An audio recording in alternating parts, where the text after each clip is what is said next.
Welcome to the CBS Radio Mystery Theater Archives, the only YouTube channel which has the original classic episodes of the CBS Radio Mystery Theater in order with no ads.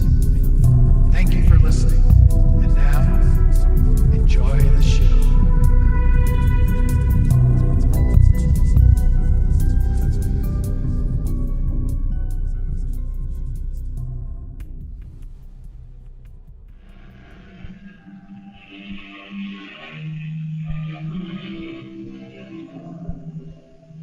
In. Welcome. I am Tammy Grimes. What is the look of love? Some might perceive it as gazing into the eyes of that special person you care for deeply and experiencing the warm glow that comes from knowing you were truly meant for each other. Unfortunately, there are times when that glance is returned and an entirely different emotion felt. Unrequited love can be difficult, but when the pretext of love is expressed for ignoble intent and the truth is discovered, love can be downright dangerous. I can't believe it. I simply can't. You must, Winnie. Your Armand is most certainly my Andre. Why would he tell us both that he loved us if he didn't? Our suitor loved something about us, all right. Our money. We've been taken, but good. I'll call the police. Don't you touch that phone. You'll do no such thing. I don't understand. We are going to take care of that two-timing gold digger all by ourselves.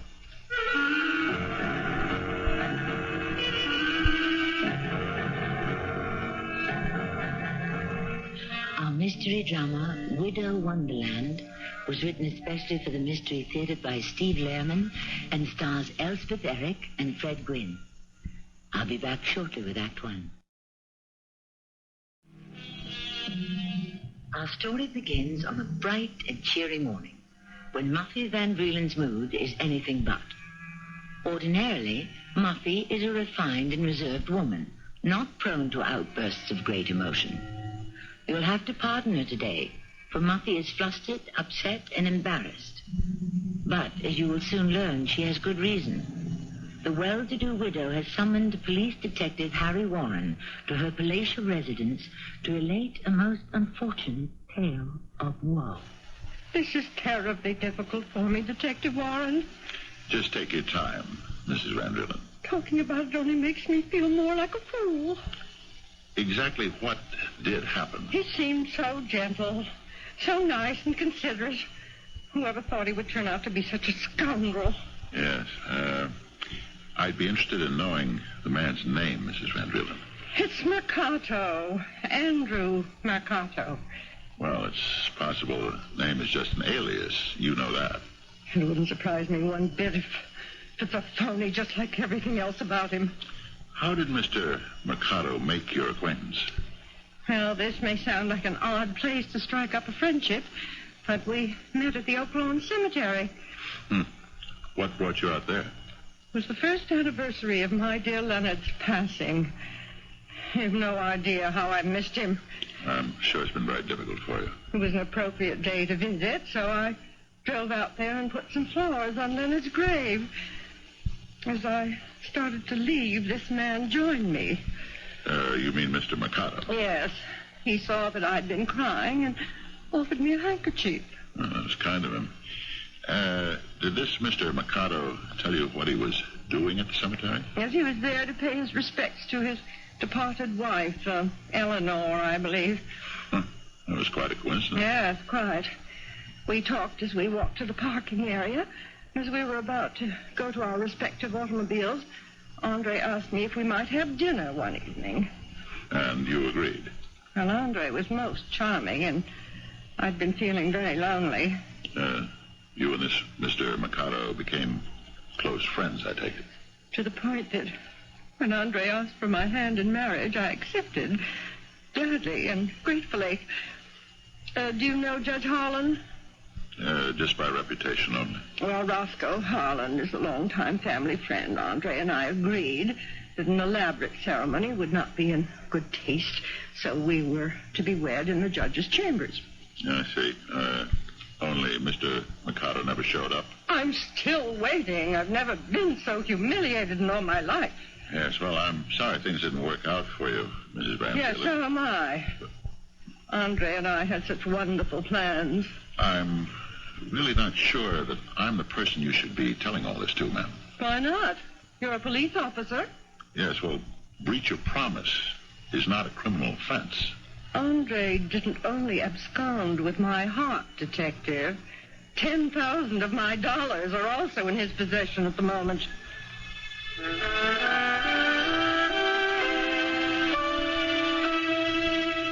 I'm sorry, sir, but you'll have to return one of those books to the shelf. Yeah, how come? It's library policy that a person can remove only 2 books from the same section. All right, I'll put one back. I believe you're next, Mr. Bishop. Nice to see you again. Well, good morning, Miss Harris. How are you this lovely day? Fine. Just fine. How can I help you today? Yes, there is a particular issue of the Herald Chronicle I'm interested in seeing. Of course. But if the issue's dated more than 3 months ago, I'll have to locate it in our microfilm file. Well, you'd better get out your catalog, then. Which particular edition are you interested in? The one dated exactly a year ago today.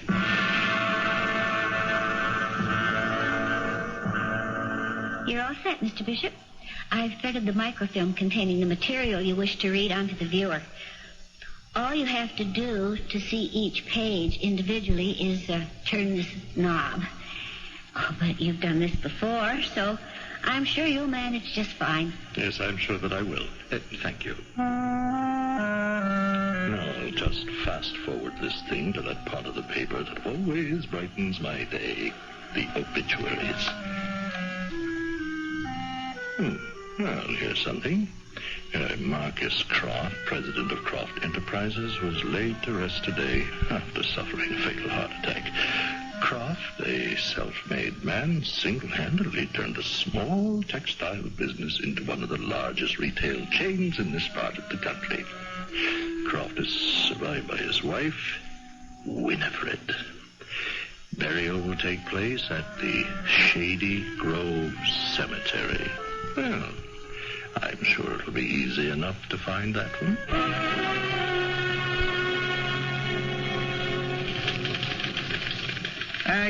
The punk finally confessed to those burglaries, Captain, and I'll have the report on your desk before I go off duty for the day. Goodbye, Captain. So, you made a good bust after all, Petey. Hey, look who's back. How's your case coming, Harry? Was Mrs. Van Drielen able to provide any halfway decent leads, huh? That poor woman was very badly shaken up. Well, whoever is pulling his con is a first-class creep. Hey, how many rich dames has he drawn into his web so far?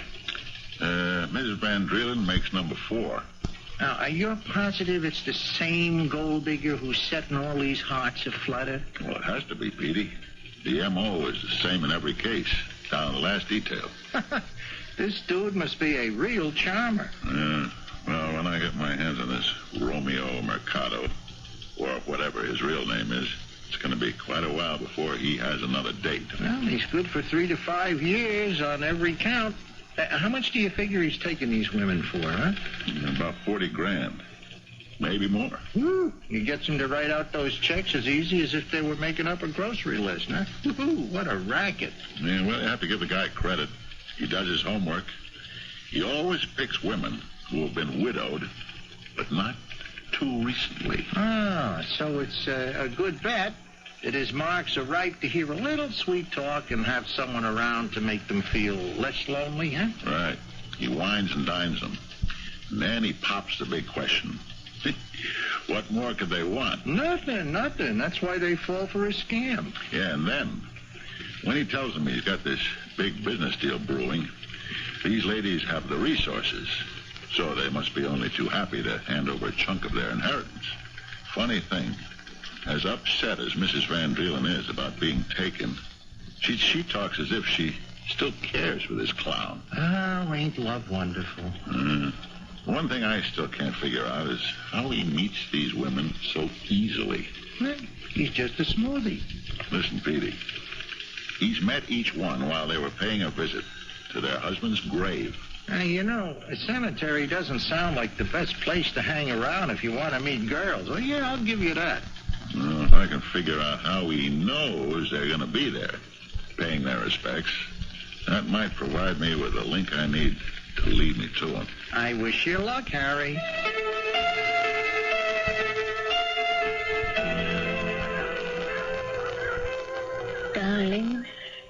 Darling Marcus, I can't believe it's been a whole year since you've been gone. Not a day, not an hour goes by that I don't think of you. My life is so empty without you. I miss you. I miss you terribly. Pardon me, ma'am. Oh, good heavens. Who are you? Well, I'm sorry if I startled you. Oh, that's all right. I didn't hear you. Please forgive my intrusion. I simply could not help but notice the beautiful flowers you laid on that headstone. Marcus always enjoyed freshly cut flowers. Yes, these surroundings are so peaceful and full of natural beauty. It just seems a shame that the living who come here are never able to truly appreciate it. Oh, that's true enough, I suppose. Are you leaving now? I was about to, yes. Well, I'm on my way to the gate as well. May I walk with you? If you'd like. Your late husband rests here, I assume. Yes. We were married for 27 years. Are you here often? Yes, fairly regularly. It gives me comfort to visit, to be near Marcus.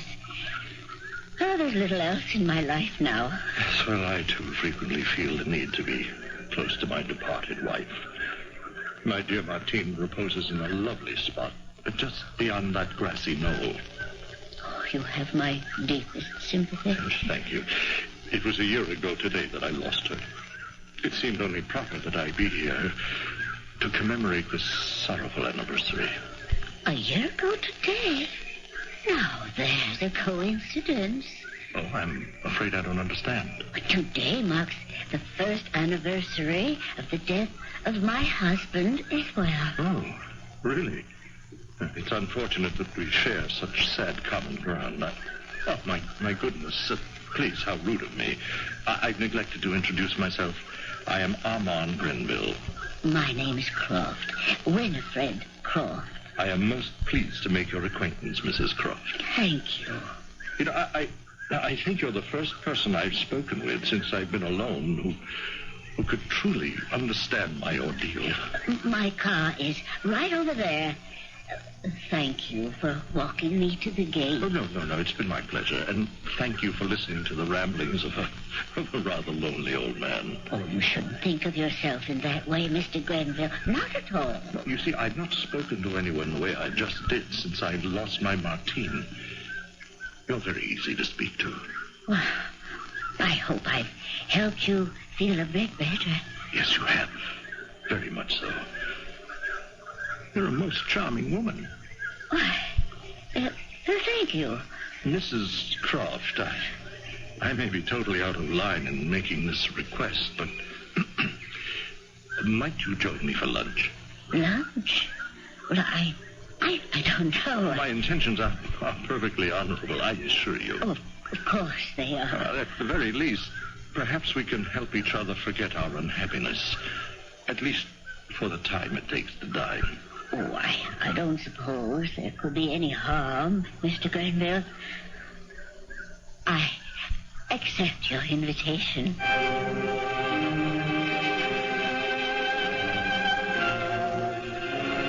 Well, now, history seems to be repeating itself.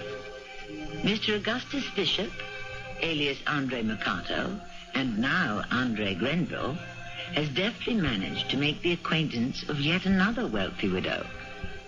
But is Winifred Croft as vulnerable to her suitor's charms as her predecessors? Or will she see through the larcenous Lothario's roots and draw the line before she draws a check? We'll learn more as our story progresses in Act 2. Winifred Croft partaking of that luncheon could be likened to Adam partaking of the apple offered by Eve. Neither thought any harm could come of it. A starry-eyed Winifred is still oblivious to the consequences of her actions. A whirlwind courtship has taken place. This particular night, Winifred has prepared a sumptuous candlelit dinner at her home. Armand is enjoying the meal greatly. And why not? Since, figuratively speaking, he has the widow eating out of the palm of his hand. Was dinner to your satisfaction? Oh, everything was superb. You outdid yourself. I'm glad you liked it. The food, as well as the company, keeps getting better and better. That's very nice to hear. I owe you a great deal of gratitude, Winifred. What did I do? Well, I've begun to enjoy life again. And it's all because of you. You've returned the favor, Armand, many times over. We've known each other but a very brief time. I never thought it would happen again, and certainly not so quickly. Armand, what are you saying? I've fallen in love with you, Winifred. I'm in love with you, and I want to marry you. What? I didn't mean to propose so crudely. I'm not sure I can believe I'm hearing this. Oh, no, if I've offended you, I am truly sorry. Oh, you have nothing to apologize for. Oh, does that mean you'd consider becoming my wife? Well, I am quite fond of you, Armand. You know that. Oh, you don't have to give me your answer now. Just take all the time you feel is necessary. Do you think they'd approve? Whom are you referring to? Your Martine and my Marcus. Winifred, our happiness was important to them when they were alive. I'm positive that's not changed. There's no doubt in my mind that we have their blessing. I believe you're right, Armand. I accept your proposal. I will marry you. Oh, that is wonderful. A small, dignified ceremony. How does that sound? Quite proper, considering the circumstances. I'll begin to make the arrangements first thing in the morning. Fine. What about the honeymoon? Well, what about it? How about a cruise to an isle in the Caribbean? That sounds lovely. You know, all of a sudden, I'm beginning to feel very excited by all this. It's as if I were a girl of 20 again. Oh, I only wish I could give you a cruise around the world. That would be more in line with what you're accustomed to, I'm sure. Oh, you shouldn't even consider such things. I've been well provided for. I want to provide for you, Winnie. We'll manage just fine. Oh, I do all right, but I'd be doing a whole lot better if I hadn't boxed myself into a rather frustrating situation. What do you mean? Well, a long-time business associate of mine contacted me the other day. He has a venture in the works that, simply cannot miss. Well, that sounds encouraging. Oh, yes. Anything my friend touches turns to gold. And he wants to let me in on the deal. Well, why aren't you happy about it? Well, at the moment, I'm what they refer to in financial circles as cash poor. You see, all my capital is tied up in other investments, and it would be, impossible to shake any of it loose right now. Oh, that is unfortunate. Yes. You know, I just had an idea. Your late husband used to speculate in investments of this sort all the time. How would you like to carry on the family tradition? How would I do that? You could participate in the venture. Oh, I don't know the first thing about high finance. Marcus handled all the business affairs. Well, that is where I can help you. Now, I would act as the liaison between yourself and my friend. But that still leaves you out in the cold. Well, not if I accept, say, 10% of the profits. There's a finder's fee. This idea of becoming a businesswoman intrigues me. Only I'm not sure I like your suggestion regarding the division of profits. Oh, well, I'd take nothing gladly. Helping you will be reward enough. Armand, since we'll be sharing everything about our lives from now on, it seems only fair that we share whatever gains are gotten from this deal 50-50. Tell me how much is needed, and I'll write the check.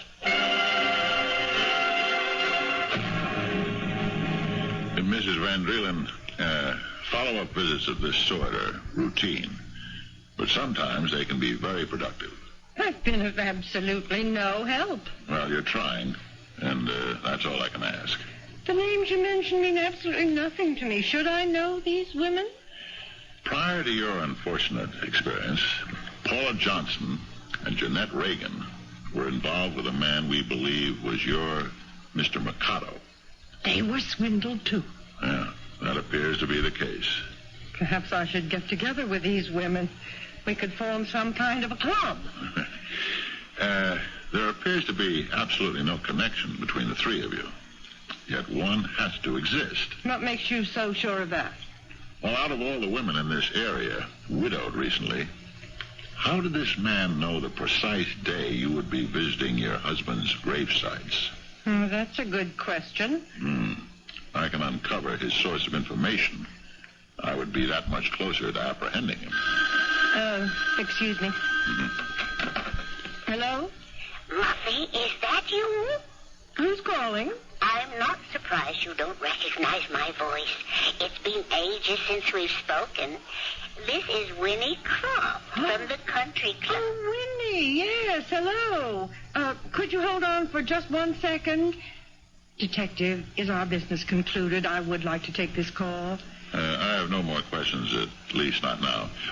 But if you recall anything that might be of help, would you please contact me? Certainly, and I'd appreciate being kept up on all the progress of your investigation. Thank you. I'll show myself out.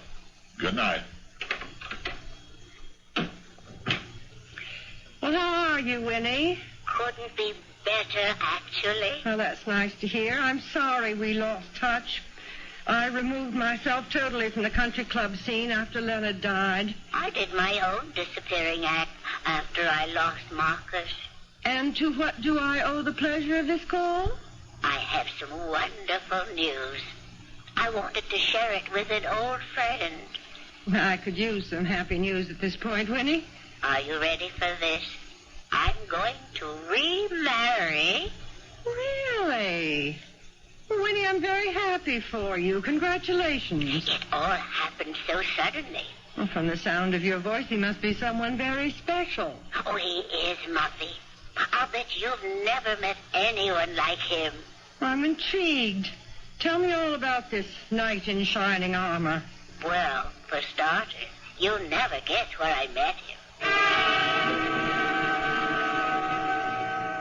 Winnie, when did you say that you and Mr. Grenville were planning to be married? Oh, I expect to be Mrs. Armand Grenville within a week, or 2 at the most. Look, Winnie, would it be possible for me to come over to your house right now? Isn't it a bit late to pay a social call? It's important that we talk. Very important. The last thing I want to do is hurt you, Winnie. You're not going to like what I have to tell you. You're frightening me. Winnie, you won't be marrying Armand Grenville. How can you say such a thing? We're engaged. The wedding will never take place. Believe me. Are you all right, Winnie? Oh, I never expected to hear a story like the one you just told me. Is it possible there's some mistake? Oh, the pattern is all too clear. This man has as much intention of marrying you as he did me. I can't believe it. I simply can't. Well, but you must, Winnie. Your Armand is most certainly my Andre. Why would he tell us both that he loved us if he didn't? Our suitor loves something about us, all right. Our money. The man is a taker, and we've been taken, but good. I'll call the police. Don't you touch that phone. You'll do no such thing. I don't understand. We're going to take care of that 2-timing gold digger all by ourselves.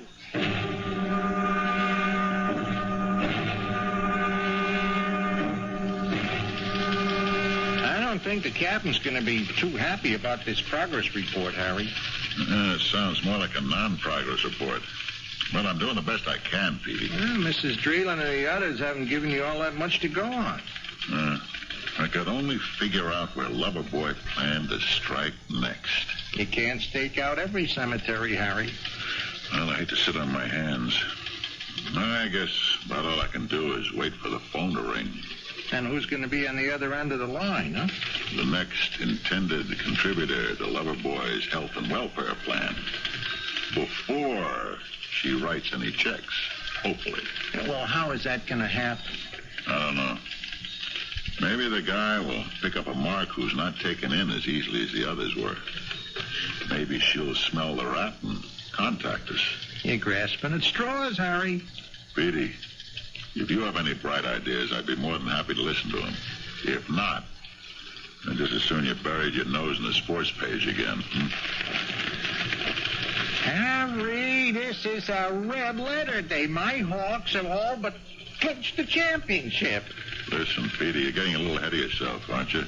It's only mid-season. You know the old saying, the team that's in first at the halfway point in the schedule is a cinch for the championship. Yeah, well, I wouldn't throw any victory parties just yet, Petey. There's 40 games to go, and the Blue Devils are only a game behind. Harry, the Hawks are a lock. It's going to be just like last season.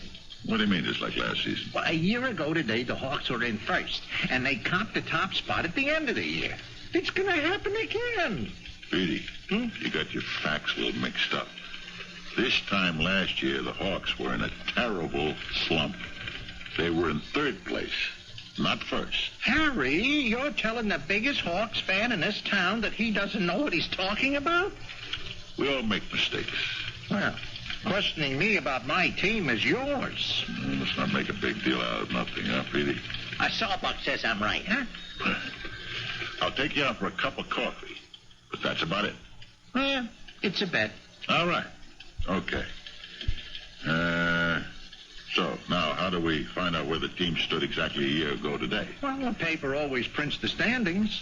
I may be a bit of a pack rat, but I don't have 365 back issues of the Herald Chronicle sitting around my house. I know where they do. Where? They keep all the past issues on file on microfilm down at the library. Inadvertently, Detective Warren has just been handed an invaluable piece of information. If his powers of deduction are up to snuff, he may soon be hot on the trail of our elusive con man. However, Muffy and Winifred are also looking for the man who done them wrong. Now, if the police reach Bishop first, he'll be arrested. But what will be his face if the ladies make the initial sighting? It sounded like they were planning to mete out their own form of justice. We'll see who wins the race as our story races to its conclusion in Act 3. In the case of the wager between Harry and his friend Petey, the revelation of certain facts will cost one of them the price of a cup of coffee. I doubt either one will mind paying that debt. But if certain facts pertaining to the activities of Augustus Bishop should be uncovered, his debt to society will prove infinitely more costly. At Petey's suggestion, Harry has gone to the library. Would anyone care to wager how many scores this fact-finding mission will settle? Hey, Petey, I called to tell you that I owe you that cup of coffee. Huh? I told you when it comes to the Hawks, I'm a walking encyclopedia, huh? Yeah. I'll be more than happy to pay off, especially if my hunch about those other anniversaries is right.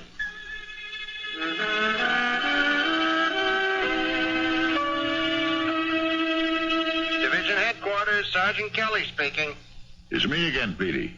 Hey, guess what? The dates coincide. Yeah, I went through the back issues. Every victim was met at the cemetery by this charmer on the first anniversary of their husband's death. Well, our con man come up with a pretty clever angle, huh? Figures the women would only show up to pay their respects a year to the day that they lost their husbands, right? So all this guy had to do was check the obituaries, pick the richest dude to pass on, and then head out to his gravesite, huh? Right. Sounds simple, right? Doesn't it? Harry, We may know how this guy set these women up, but we aren't any closer to figuring out who he is. That's where you're wrong, Petey.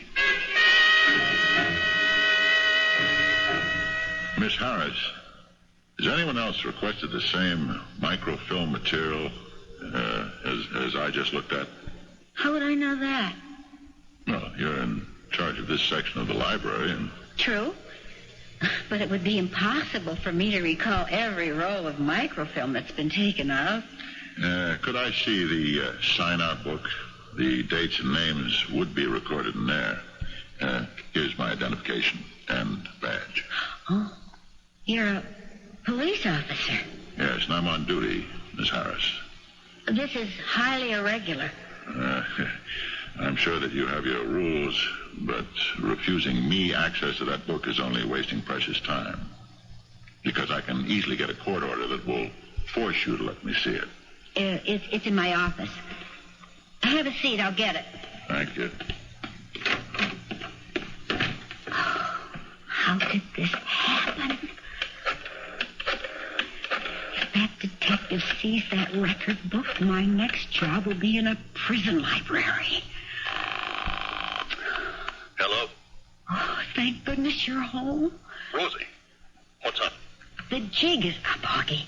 We've got trouble, big trouble. A cop is here asking questions, all the wrong questions. You think he knows? I know he knows. You told me this scam was flawless. I guess I was wrong. I told you we were pushing our luck. Do you want to haggle over whose fault this is? Or do you want to stay one step ahead of the law? But what do we do now? Well, maybe I'll go out in a few minutes and tell this flatfoot I couldn't find the information he wanted. But will he believe you? Not for a minute. But it'll buy you time to pack. Stuff everything in the suitcases. I'll be over as soon as I can, and we'll bid this city a fond farewell. Where are you, Rosie? It's been 20 minutes. Let's get a move on. It's about time. Good heavens. Hello, Andre. Armand, it's so nice to see you again. Molly, Winifred, what are you both doing here? Why, our friend appears surprised to see us, Winnie.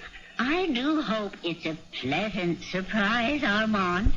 Or is it Augustus? Augustus Bishop? Well, how did you find out my name? How did you find me? Oh, it was quite simple, actually. Do you remember that day not too long ago when you offered to light my after-dinner cigarette? Oh, no, I always did that. Oh, yes, you were so gallant.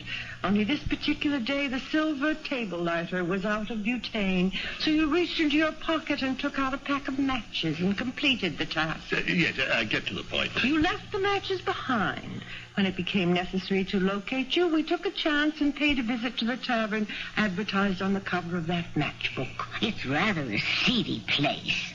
I was disappointed to learn that you frequent such an undesirable The establishment. proprietor of the watering hole was reluctant to admit he knew anyone answering your description. But you would be surprised how a $20 bill can jog a man's memory. Jerry told you for a lousy $20. Well, since you owe him $40, he saw it as a way to cut his losses in half. Well, ladies, I would love to chit-chat, but I am in a bit of a hurry. This won't take long. Look, I am sorry that things didn't work out, but these things happen. Don't try to patronize us. You played us for fools long enough. What do you want? We've come to settle the debt. I don't know what you're talking about. You owe us each $10,000. You gave me that money. You duped us into writing those checks. We want our money back. Well, I'm afraid I can't oblige you. Why not? It's gone. Most of it is, anyway. Look, just consider it a bad debt. It's tax deductible. How dare you make light of this? You toyed with our affections and took our money. We're not about to forgive and forget. Well, I can't give you back what I don't have. Then you leave us no choice but to put Plan B into effect. Plan B? Yes. Well, what is Plan B? We are going to take care of you, Mr. Bishop. All your worries will soon be over. How's that? Have you ever been to Florida, Mr. Bishop? Well, what is in Florida? Palm trees, lovely beaches, and a warm sun that shines all year round. Not like here. Winnie and I are going to be in Florida. We've purchased condominiums in an exclusive retirement village.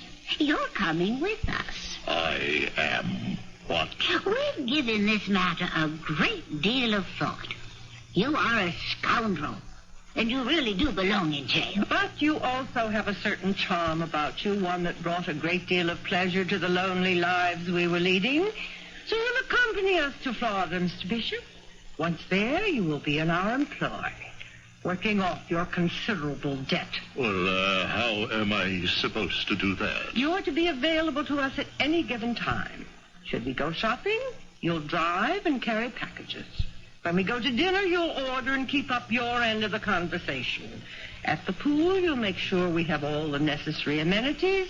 I am to be your servant. That's what this job amounts to? We'll refer to you as our companion, if that sounds more palatable.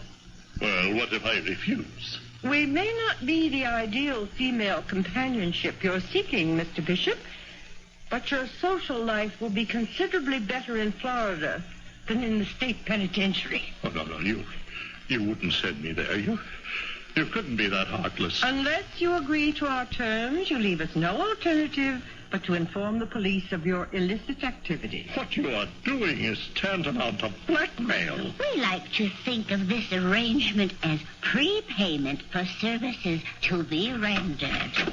Rosie! Oh, it is about time. What's going on here? Be polite, Mr. Bishop. Introduce us to your friend. Augie, who are these biddies? I beg your pardon?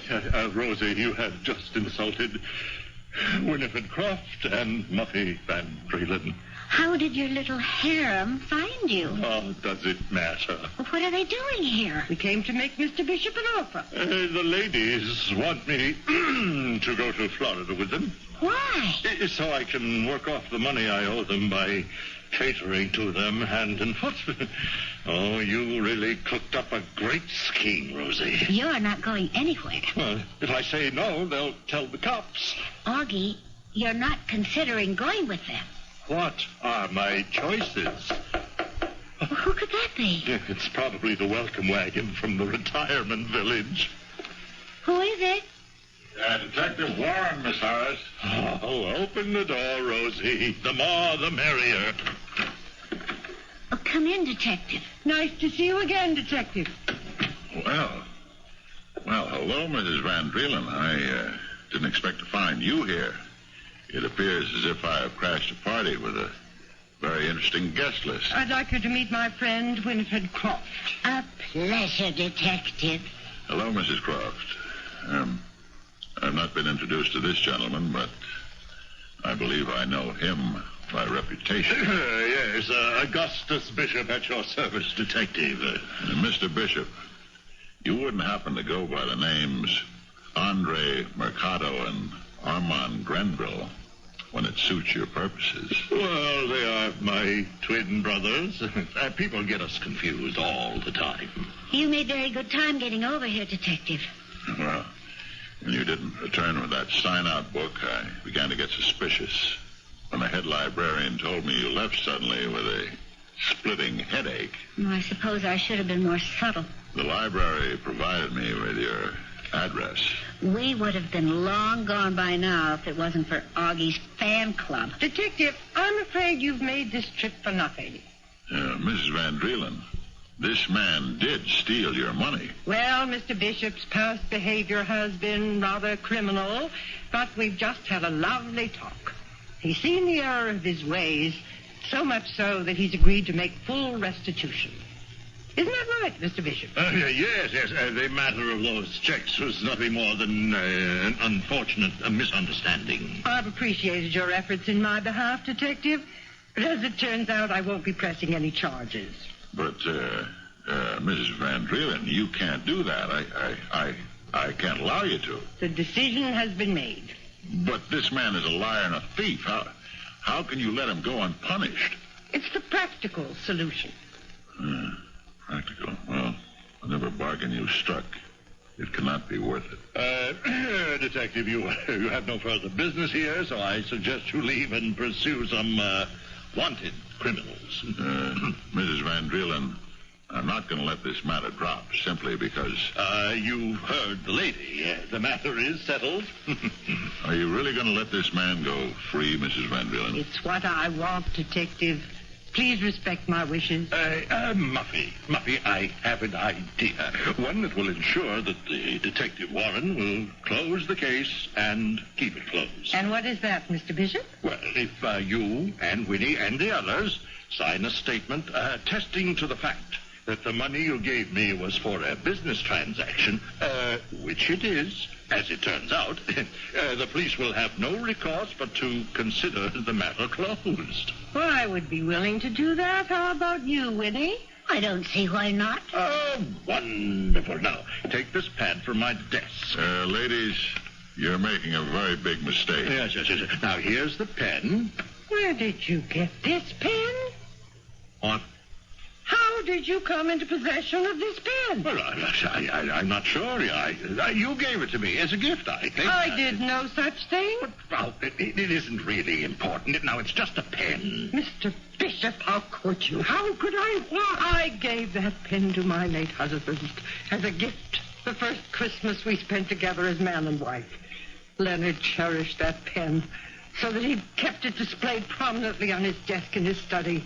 As a matter of fact, the only time Leonard used that writing instrument was to send a card or personal note to me. Oh, but I'm sorry. I didn't know. You stole that pen. No, I must have picked it up by accident. Oh, here, take it back. There's no harm done. Mr. Bishop, I reconciled myself to overlooking your taking my money because the dollars were replaceable. But it's become apparent that you want to steal my memories as well. That I cannot and will not condone. But I meant no harm. You have got to forgive me. I am going to sign a statement, Mr. Bishop, but one with a slightly different content than you had in mind. It won't keep you out of jail. It's going to put you in.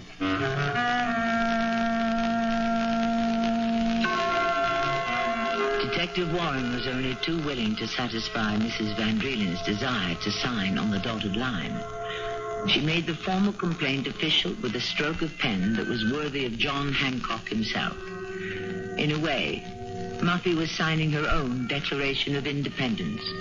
The money lost was irretrievable, but the self-respect she gained by not allowing herself to be taken advantage of was worth much more than can be measured in dollars and cents. I shall return shortly.